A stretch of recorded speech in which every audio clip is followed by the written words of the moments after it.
हाँ जी, important question के अंदर सबसे पहले डिस्कस करते हैं क्वेश्चन नंबर 1। क्वेश्चन नंबर 1 के अंदर आपको देखो क्या क्या दे रखा है। आपको दे रखा है probability of winning a game is 5/11। आपको क्या दे रखा है? Probability of winning a game is 5/11 and what will be the probability of losing it. तो मैंने तुम्हारे को एक चीज बताई थी कि किसी भी इवेंट की होने की प्लस उस इवेंट की ना होने की प्रोबेबिलिटी का सम 1 होता है, ये बताया था।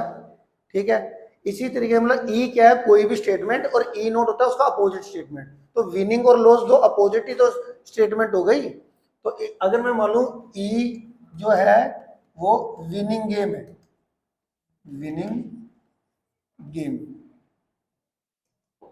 विनिंग आ गेम, ठीक है। तो ई नोट का मतलब क्या होगा? लॉसिंग इट ही होगा। ठीक है, तो आपको इसमें क्या दे रखा है? विन की प्रोबेबिलिटी दे रखी है 5/11 और आपको लॉस कि वो लॉस करेगी उसकी प्रोबेबिलिटी निकालनी है। तो ई नोट निकालना है, तो 1 - 5/11 एलसीएम लोगे 11। 11 को 1 से डिवाइड करोगे 11 इंटू 1 11, 11 को 11 से डिवाइड करोगे 1, 1 इंटू 5 5, 11 - 5 6, 6/11 आंसर आ जाएगा। आंसर कितना आ जाएगा? 6/11। ठीक है जी, अगला देखते हैं जी।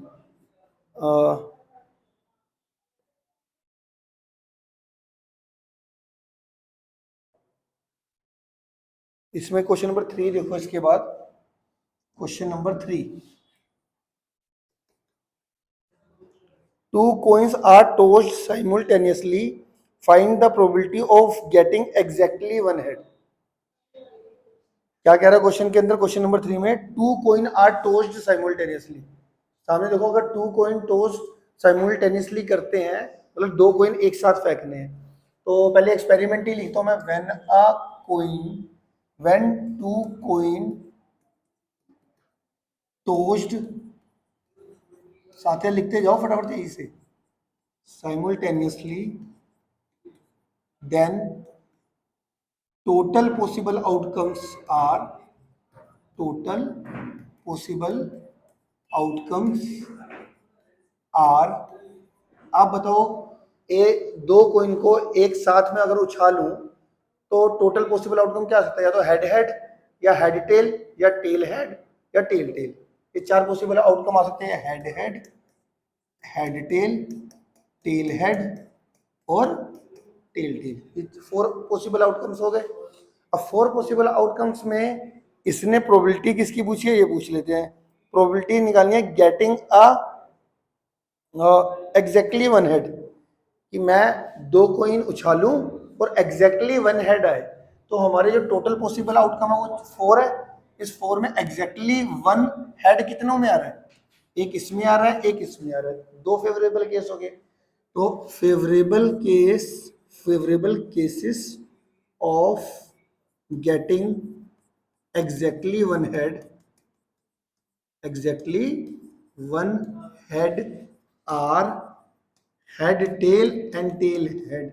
तो प्रोबेबिलिटी गेटिंग एग्जैक्टली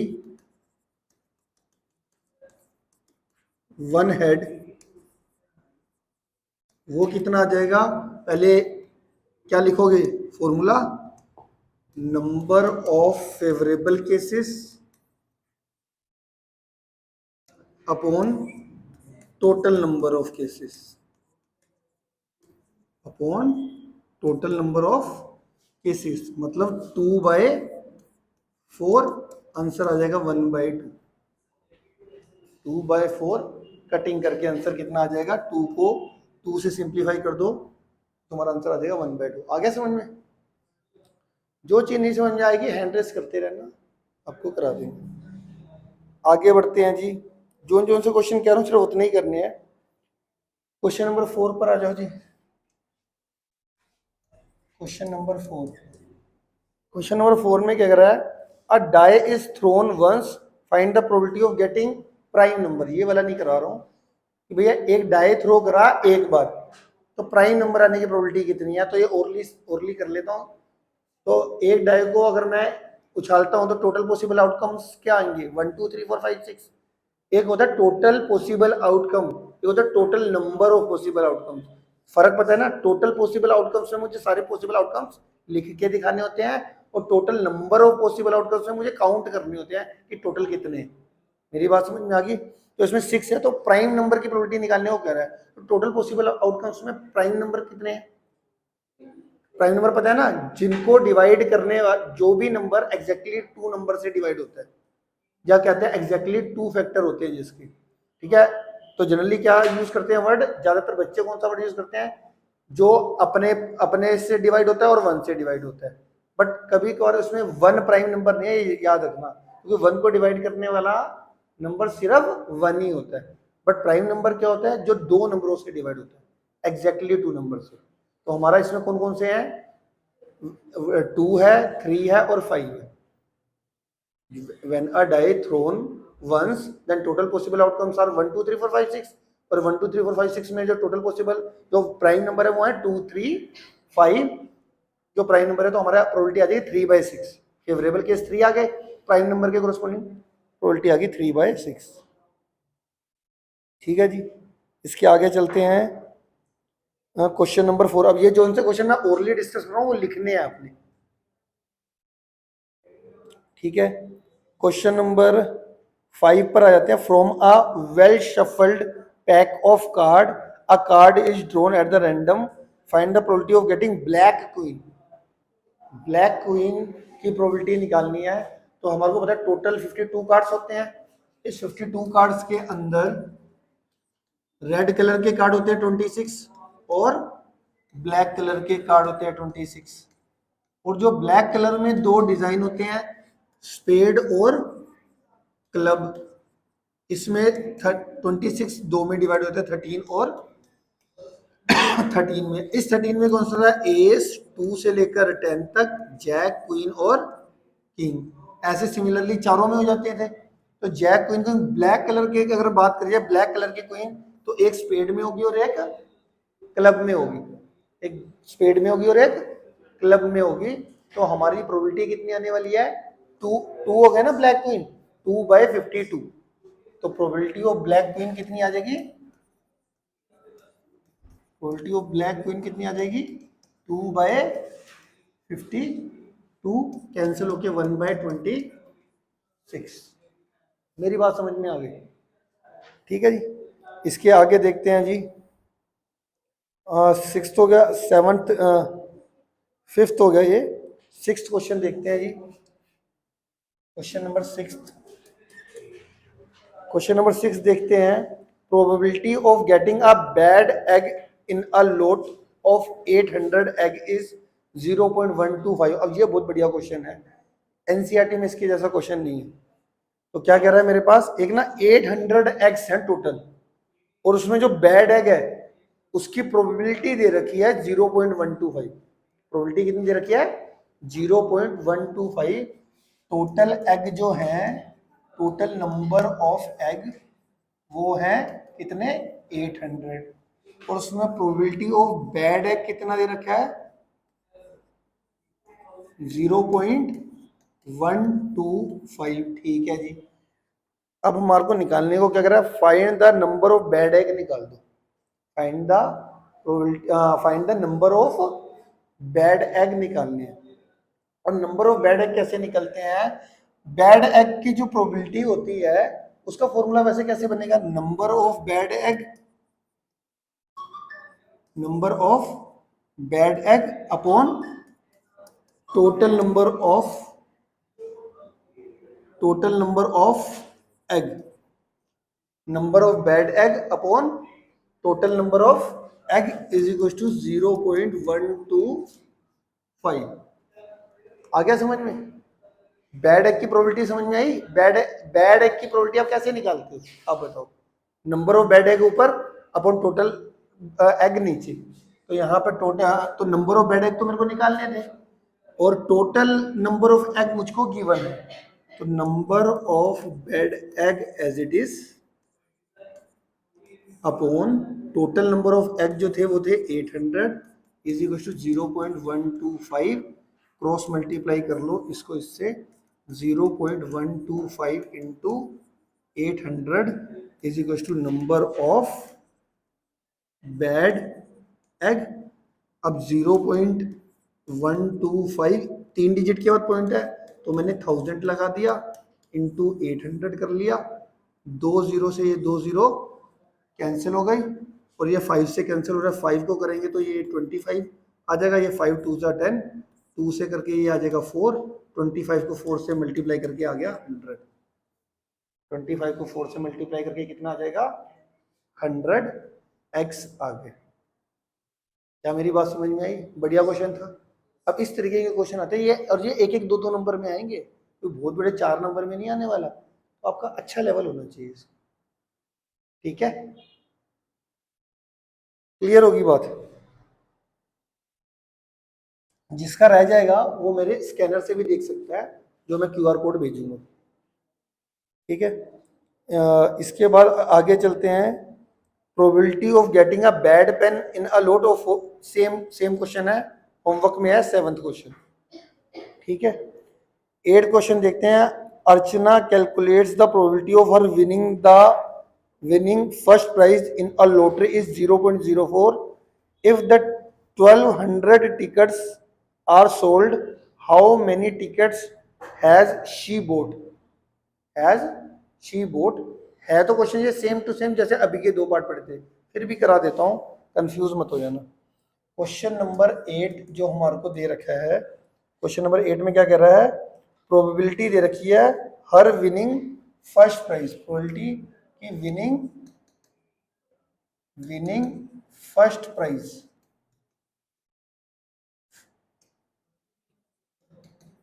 वो कितनी दे रखी है? प्रोबेबिलिटी फर्स्ट प्राइज की दे रखी है इन्होंने 0.04, और जो total number of ticket sold हुई है वो हुई है 1200। Total number of ticket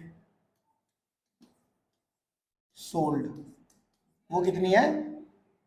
1200। 1200। अब वो ये कह रहा है कि बताओ कि उसने कितनी नंबर ऑफ टिकट खरीदी होगी, कि उसकी जो ये इस प्रोबेबिलिटी के अकॉर्डिंग। दोबारा सुन लो, क्वेश्चन क्या है?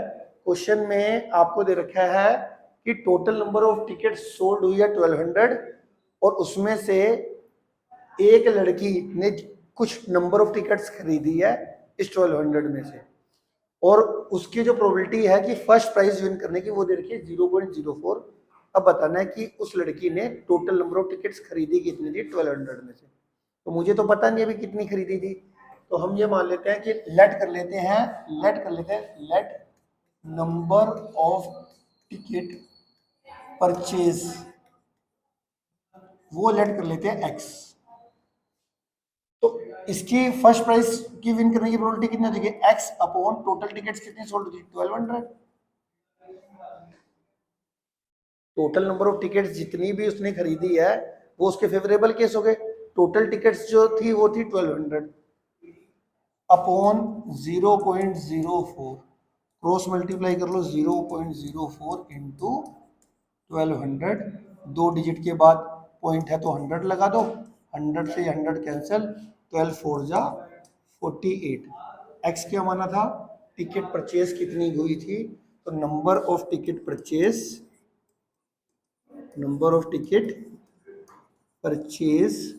Is equal to 48। आ गया समझ में? क्लियर है? तो कुछ कुछ ऐसा सही था। क्वेश्चन नंबर 9 देख लेते हैं।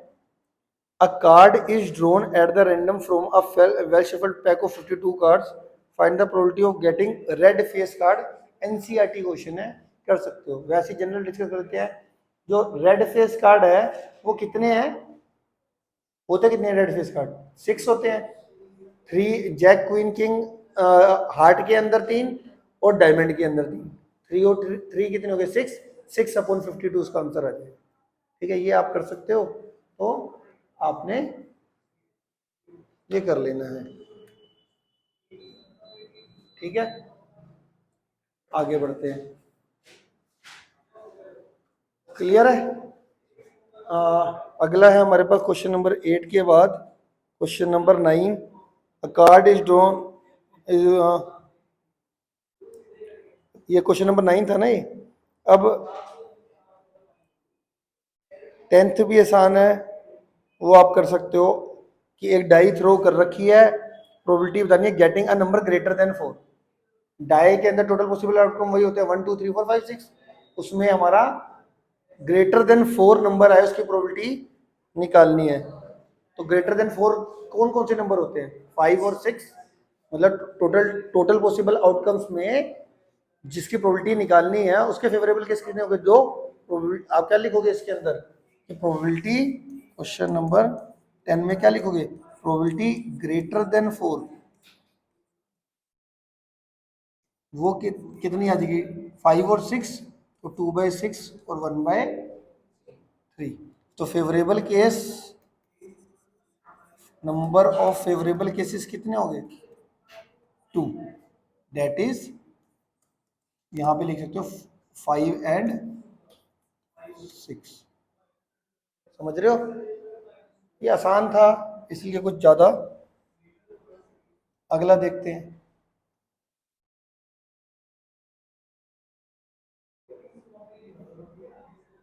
एक वर्ड होता है बायस्ड, एक होता है अनबायस्ड। कहाँ पे जनरली होता है? बायस्ड कोइन थ्रो कर रहा, एक होता है unbiased die, unbiased coin throw करा। तो biased coin, unbiased coin. Biased का स्पेलिंग BIASED, अनबायस्ड। ठीक है जी। तो ये अनबायस्ड और बायस्ड, ठीक है। तो बायस्ड का मतलब होता है, जो अनबायस्ड होता है ना, वो मतलब एक तरीके से मतलब फेयर की बात कर रहा है। मैंने कहा अनबायस्ड कोइन थ्रो कर रहा है मैंने, ठीक है।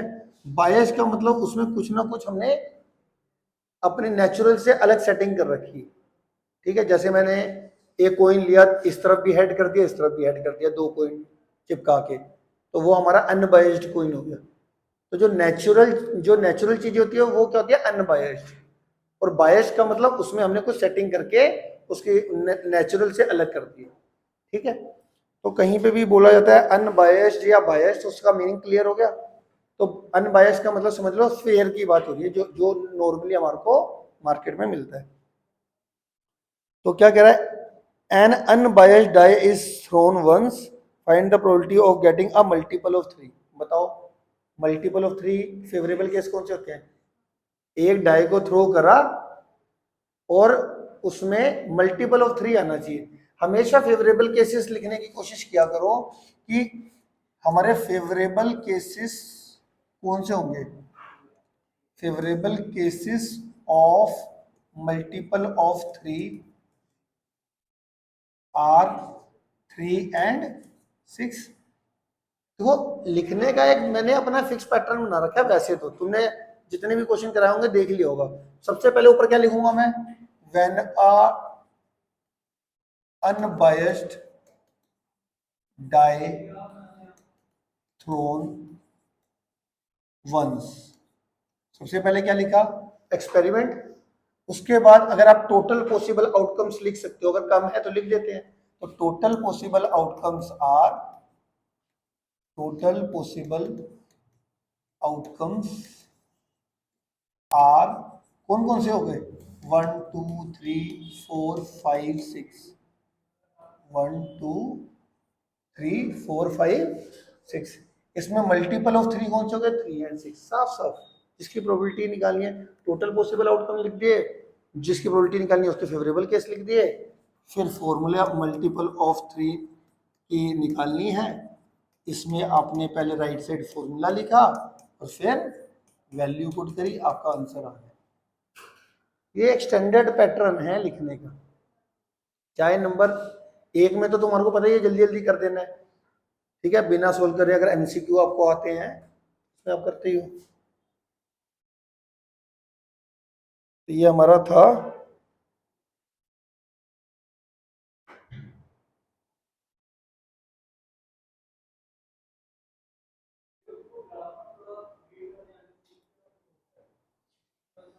अब 17 तक क्वेश्चन आसान है। 18th देखो,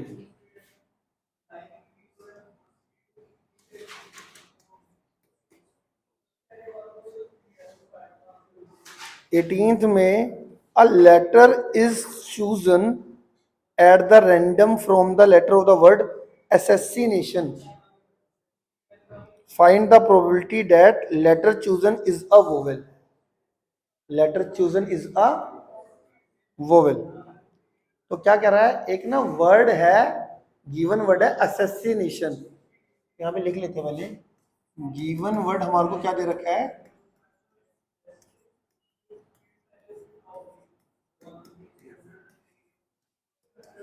असैसिनेशन दे रखा है, गिवन वर्ड, ठीक है। और इस असैसिनेशन में जितने भी लेटर हो रहे हैं, 1 2 3 4 5 6 7 8 9 10 11 12 13, टोटल नंबर ऑफ लेटर कितने हो गए,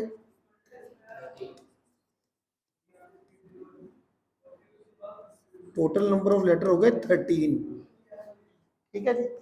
अब वोवेल की प्रोबेबिलिटी निकालनी है, तो नंबर ऑफ वोवेल इसमें चेक कर लो कितने हैं, ठीक है।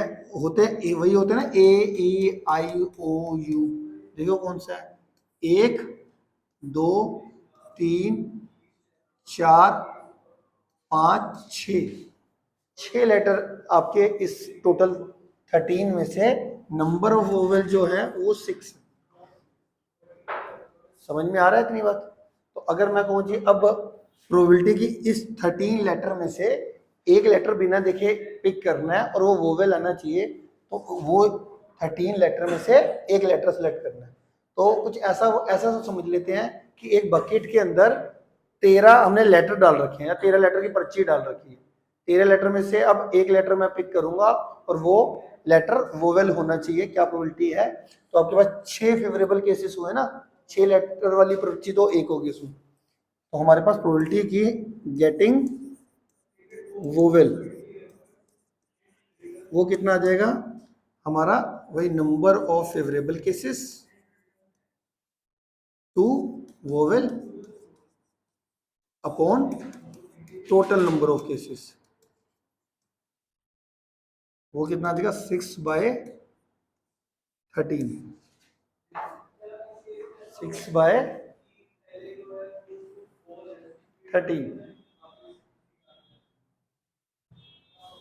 क्लियर है।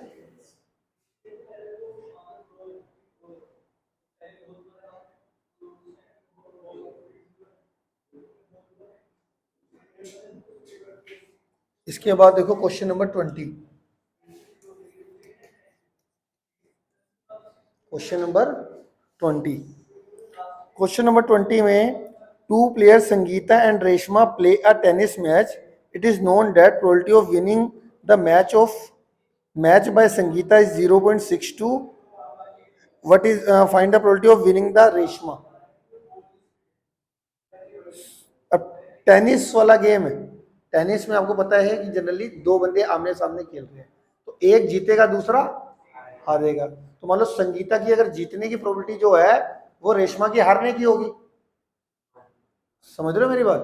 और ऐसा भी समझ सकते हैं कि संगीता के जीतने के और संगीता के ना जीतने की प्रोबेबिलिटी का सम 1 होगा, ऐसा भी तो समझ सकते हैं ना कि किसी भी स्टेटमेंट और उससे अपोजिट स्टेटमेंट की प्रोबेबिलिटी का सम 1 है। ये कॉन्सेप्ट हमारा इसमें लगने वाला है, देखते हैं उसमें कैसे लिखना है। तो यहां पर आपको संगीता की विनिंग की प्रोबेबिलिटी दे रखी है, विन संगीता, इसकी प्रोबेबिलिटी कितनी दे रखी है, 20th क्वेश्चन है, विन संगीता कितना दे रखा है आपको 0.62, ठीक है जी। अब इसमें क्या कह रहा है, find the probability of getting winning the match by Reshma, ठीक है। अब देखो संगीता के जीतने की प्रोबेबिलिटी है, तो ये रेशमा के हारने की भी प्रोबेबिलिटी है, बट हमसे रेशमा के जीतने की बात करी गई है, तो संगीता के हारने की निकाल देते हैं, तो वो इक्वल टू रेशमा के जीतने की हो जाएगी। तो प्रोबेबिलिटी विन संगीता अगर इतना है, तो प्रोबेबिलिटी लॉस्ट संगीता, विन यहाँ पे विन आ मैच लिख लो, win a match Sangeeta, lost a match Sangeeta, वो कितनी आ जाएगी 1 - 0.62, मतलब 0.38 आ जाएगी। 0.38 आ जाएगी। और लोस्ट अ मैच संगीता, इसमें क्या हो जाएगा, प्रोबेबिलिटी की रेशमा, इसको आप ये भी समझ सकते हो कि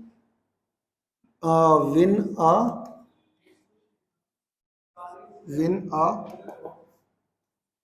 match by Reshma.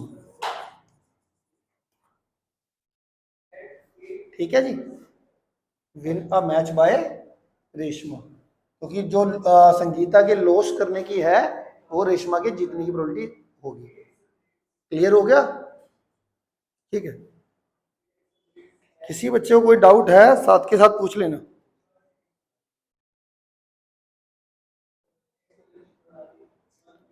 Twenty first question देखो। 21st क्वेश्चन में तुमसे कल 21st क्वेश्चन के बारे में बात कर रहा था। कल मैं तुमसे बात कर रहा था 21st क्वेश्चन के बारे में। क्या बात कर रहे थे हम कि cards marked with 3, 4, 5 up to 50 are placed in a box and mixed thoroughly and a card is drawn random from the box. Find the probability that selected card is a perfect square number.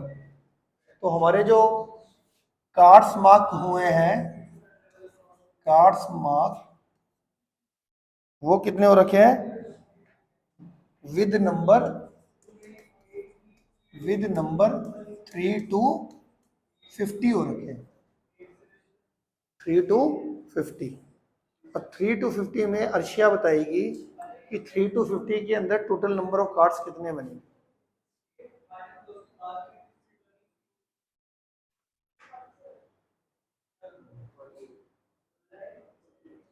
Forty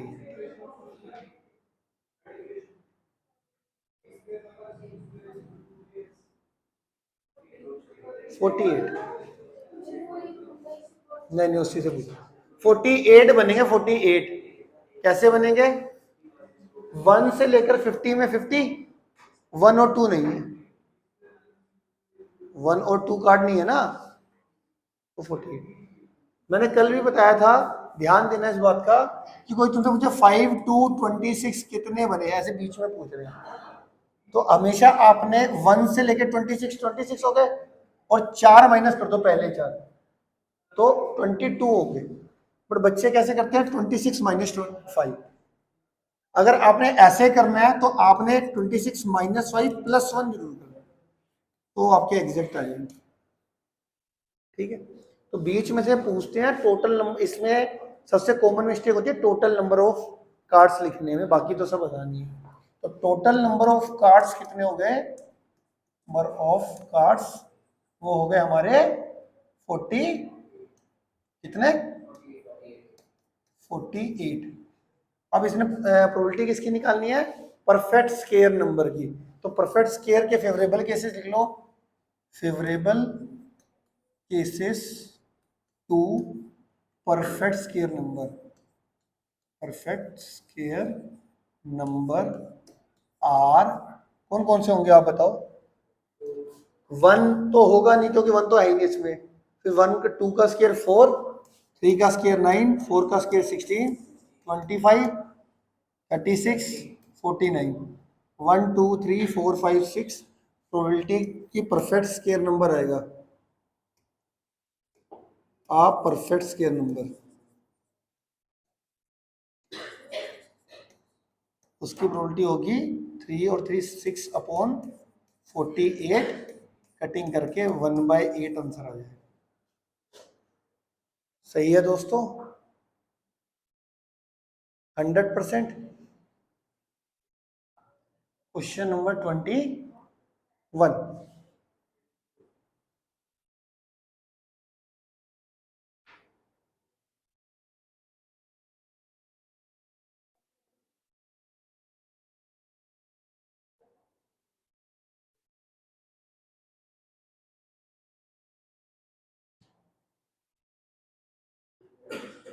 अब देखो question number, unique question आपको बता रहा हूँ अपने worksheet में से, जो एक्सक्लूड है, जो एनसीईआरटी जैसे है सेम टू सेम, वो छुड़वाई जा रहा हूँ बार बार। तो यहाँ पे मेरे को क्वेश्चन नंबर जो दिख रहा है मेरी वर्कशीट में वो है 24।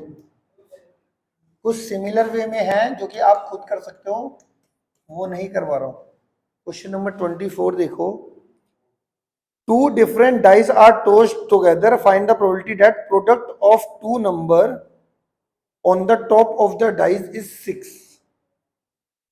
ध्यान से समझना, पहले तो मैं एक्सपेरिमेंट और उसके total number of possible outcome लिख लेता हूं। Two dice are two different dice are tossed together when a two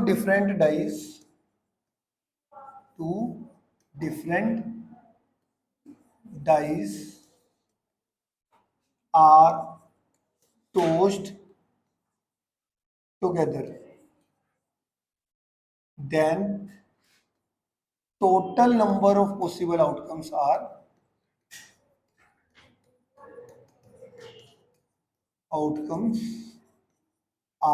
कितने हुए?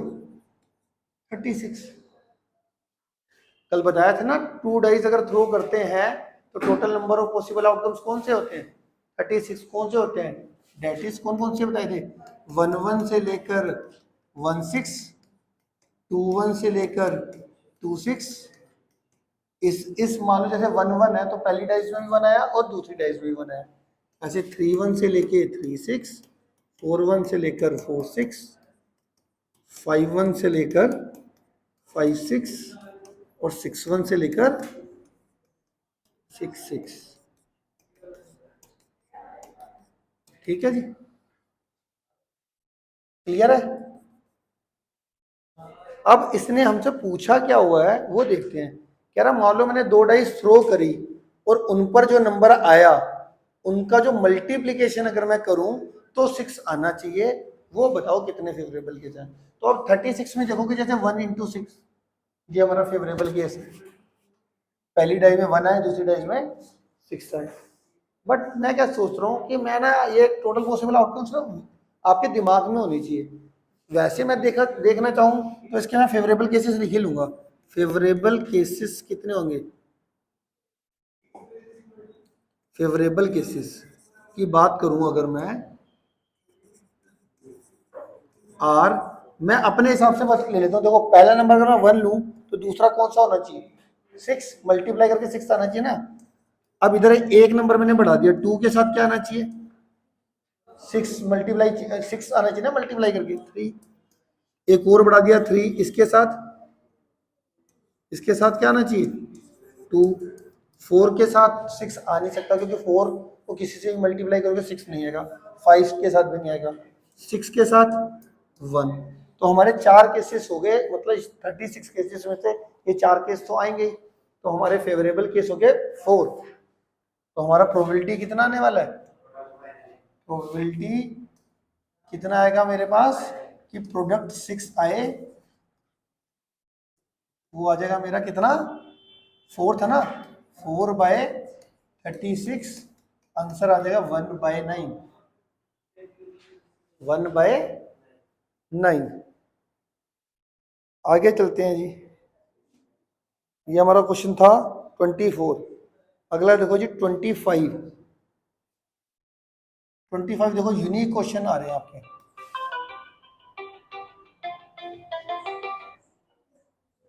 Question number 25। क्वेश्चन नंबर 25 में क्या कह रहा है?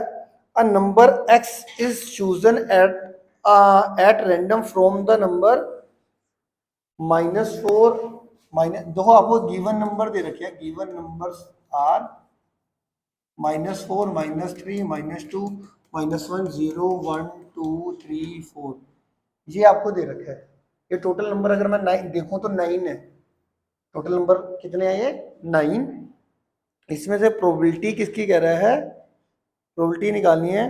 कह रहा है इसमें से what is the probability that की mod x is less than 2। ठीक है, कह रहा है इसमें से एक एक्स नंबर सेलेक्ट करना है। इसमें से नंबर कौन सा सेलेक्ट करना है? एक्स। तो जो भी सिलेक्ट करोगे वो तुम्हारा एक्स होगा। कहने का मतलब ये कह रहा जो एक्स और प्रोबेबिलिटी क्या किसी कह रहा है? प्रोबेबिलिटी कि ये बताओ कि मोड एक्स जो है वो लेस देन 2 आए। इसकी प्रोबेबिलिटी निकालनी है। यूनिक क्वेश्चन है। दोबारा सुनो क्वेश्चन क्या है पहले तो। हमारे पास टोटल नंबर जो है वो 9 है। टोटल नंबर कितने हैं? 9। इस 9 में से एक x नंबर सिलेक्ट होगा। अब x नंबर कौन सा सिलेक्ट होगा? x नंबर वो सिलेक्ट होगा जो जो सा भी नंबर इस 9 में से मैं सिलेक्ट होगा वो x की वैल्यू होगी। x number is chosen from given 9 numbers. तो जो सा नंबर मैं सिलेक्ट करूंगा, मान लो मैंने 0 सिलेक्ट कर लिया, वो x की वैल्यू हो जाएगी। अब वो कर रहा है जी x का जो मोड होना चाहिए वो लेस देन 2 होना चाहिए। तो पहले मैं आपको इसके बारे में सिखाता हूँ, ये मोड का मतलब क्या होता है। मोड x का मतलब होता है इस x की वैल्यू अगर आप नेगेटिव पुट करते हो तो पॉजिटिव में चली जाती है। जैसे मैंने x के ये मैंने पुट करा 0 का मोड 0, -1 का मोड +1, -2 का मोड +2, और अगर कोई पॉजिटिव नंबर आ जाता है जैसे 3 का मोड +3, 3 का मोड -3 का मोड भी +3 और +3 का मोड भी +3। तो अगर नेगेटिव नंबर का मोड देखोगे, ये 11th में हम डिटेल में सिखाते हैं मोडलेस वैल्यू, बट अभी के लिए समझ लो एब्सोल्यूट वैल्यू कहते हैं कि जो भी नंबर पुट करोगे आएगा तो सेम बट पॉजिटिव में आएगा। इसमें आएगा पॉजिटिव में आएगा। अब मैं ये देखना चाहता हूँ एक्स की मैं कौन कौन सी वैल्यू लूँ इन 9 में से जिनका जब मैं एब्सोल्यूट वैल्यू निकालूं तो वो लेस देन 2 है। तो लेस देन 2 -2 का मोड करेंगे तो +2 आ जाएगा, बट इन्हें लेस देन 2 बोल रखा है। तो आप -1, 0 और 1 फेवरेबल केस होंगे। आप -1 का mode +1 which is less than 2, 0 का mode 0 which is less than 2, 1 का मोड 1 लेस देन 2, 2 का मोड 2, बट 2 लेस देन 2 नहीं होता ना, कोई भी नंबर अपने लेस नहीं होता ना। तो हमारे जो फेवरेबल केसेस आ जाएंगे, फेवरेबल केसेस आर -1, 0 और +1। तो प्रोबेबिलिटी की अगर मैं बात करूंगा तो 3/9 आ जाएगी, 1/3 आ जाएगा। सीखने को मिला नई चीज।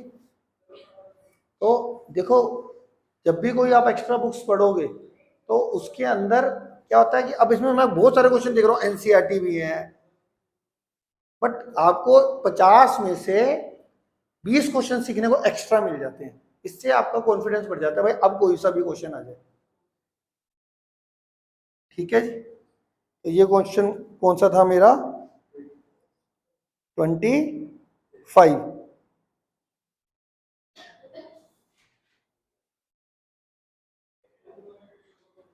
ये देख लो 26 भी सिमिलर ही है, बट ये करवा देता हूँ। A number is chosen from -3, -2, -1। Given numbers दे रखे हैं आपको। Given numbers are -3, -2, -1, 0, 1, 2, 3। इसमें क्या बोल दिया? what will be the probability that square of this number is less than or equal to 1? Less than और इक्वल टू 1, इसमें से एक नंबर चूज करना है और उसका जो स्केयर होना चाहिए वो लेस देन और इक्वल टू 1, या तो लेस देन 1 आ जाए या इक्वल टू 1 आ जाए। तो प्रोबेबिलिटी किसकी निकालनी है? Square of a number less than और इक्वल्स टू 1, वो क्या होगी? अब आप सोचो, अब इसी में से सोच लो कौन कौन से नंबर का स्केयर लेस देन और इक्वल्स टू 1 आ रहा है। इसका स्केयर करोगे तो +9 आ जाएगा, तो वो तो लेस देन और इक्वल्स टू 1 नहीं हुआ। इसका स्केयर करोगे तो +4 आ जाएगा, ये भी लेस देन और इक्वल्स टू 1 नहीं हुआ। इसका करोगे -1 का स्केयर +1, लेस देन तो नहीं है बट इक्वल्स टू 1 तो है, फेवरेबल में आ जाएगा। 0 का स्केयर 0, तो ये हमारा फेवरेबल है, लेस देन 1 आ गया स्केयर। इसका स्केयर इक्वल टू 1 आ गया, ये भी फेवरेबल। ये 2 का स्केयर 4, ये भी फेवरेबल नहीं है, 3 का स्केयर 9, ये भी। तो हमारे ये 3 नंबर फेवरेबल हो गए। तो प्रोबेबिलिटी की बात करेंगे तो 3/7। क्या कहते हो? मेरी बात समझ में आ रही?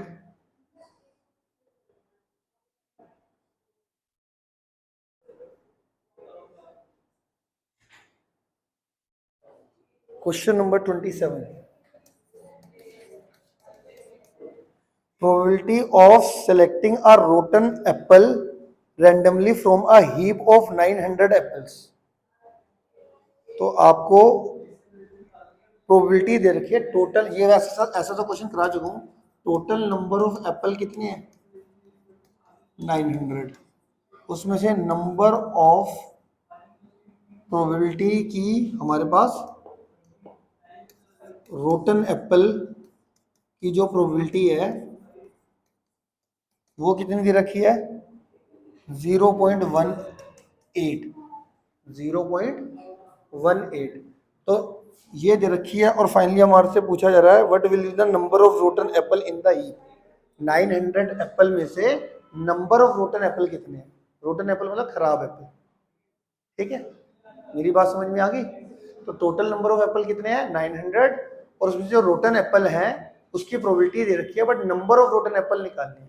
और नंबर ऑफ रोटन एप्पल किस में आएगा रोटन एप्पल की प्रोबेबिलिटी में ही आएगा। तो इसका फॉर्मूला अगर मैं खोलना चाहूँ रोटन एप्पल की तो प्रोबेबिलिटी ऑफ रोटन एप्पल क्या होता है, कैसे करोगे इसको नंबर ऑफ रोटन एप्पल ऊपर, नंबर ऑफ रोटन एप्पल ऊपर upon total number of Apple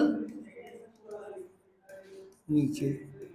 ये कितना है 0.18 और टोटल नंबर ऑफ एप्पल तो नंबर ऑफ रोटन एप्पल आपने ये ऊपर लिख लिया,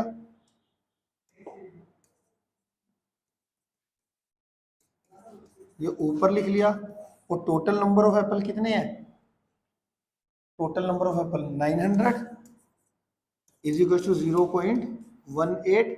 इसको क्रॉस मल्टीप्लाई करोगे तो नंबर ऑफ रोटन एप्पल आ जाएगा आपका, वो कितना है 0.18 इंटू 900, 2 डिजिट के बाद पॉइंट हटा के 100, 0 से 0 कैंसिल, 18 को 9 से मल्टीप्लाई करोगे तो 162।